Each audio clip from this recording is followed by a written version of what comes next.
No, you're not entitled to your opinion by Patrick Stokes. Every year, I try to do at least two things with my students at least once.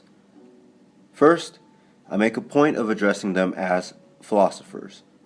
A bit cheesy, but hopefully it encourages active learning. Secondly, I say something like this. I'm sure you've heard the expression, everyone is entitled to their opinion. Perhaps you've even said it yourself, maybe to head off an argument or bring one to a close. Well, as soon as you walk into this room, it's no longer true. You are not entitled to your opinion. You are only entitled to what you can argue for. A bit harsh? Perhaps.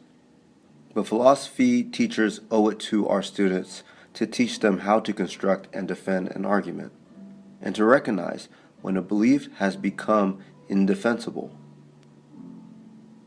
The problem with I'm entitled to my opinion is that, all too often, it's used to shelter beliefs that should have been abandoned.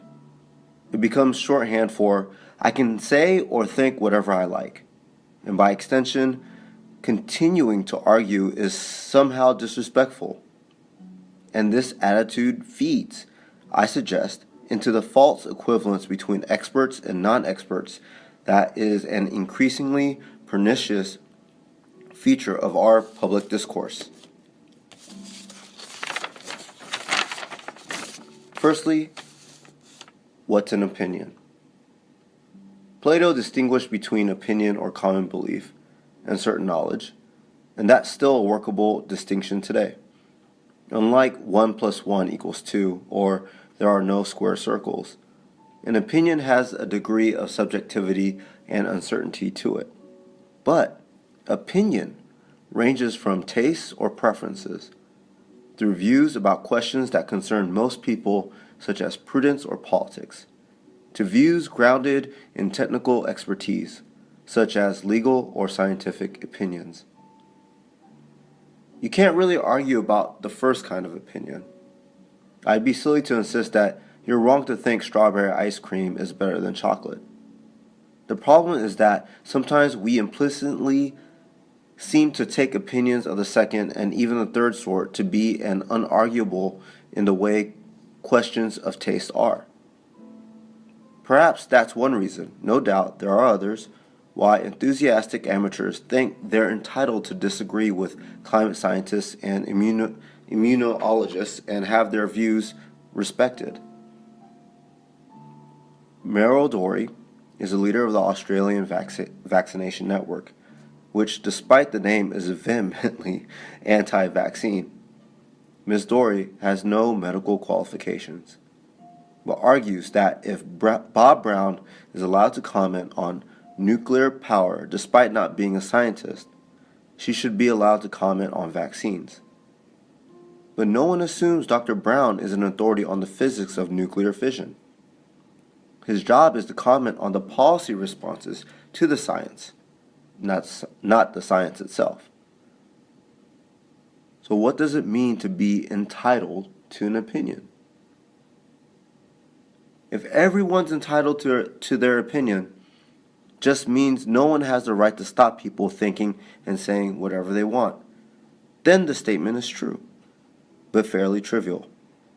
No one can stop you saying that vaccines cause autism, no matter how many times that claim has been disproven. But if entitled to an opinion means entitled to have your views treated as serious candidates for the truth, then it's pretty clearly false. And this, too, is a distinction that tends to get blurred. On Monday, the ABC's Media Watch program took WIN TV, Wollongong, to task for running a story on a measles outbreak, which included comment from, you guessed it, Meryl Dorey. In a response to a viewer complaint, WIN said that the story was accurate, fair and balanced, and presented the views of the medical practitioners and of the choice groups. But this implies an equal right to be heard on a matter in which only one of the two parties has the relevant expertise. Again, if this was about policy response to science, this would be reasonable. But the so-called debate here is about the science itself. And the choice groups simply don't have a claim on airtime if that's where the disagreement is supposed to lie. Media Watch host Jonathan Holmes was considerably more blunt. There's evidence, and then there's bull dust.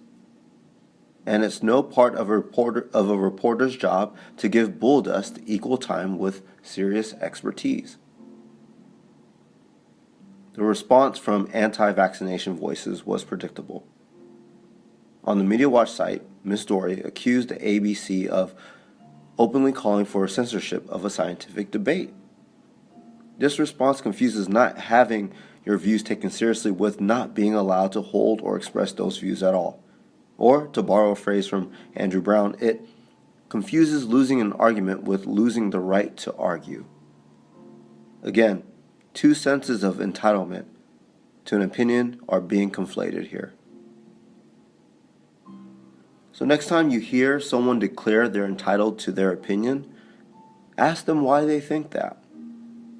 Chances are, if nothing else, you'll end up having a more enjoyable conversation that way.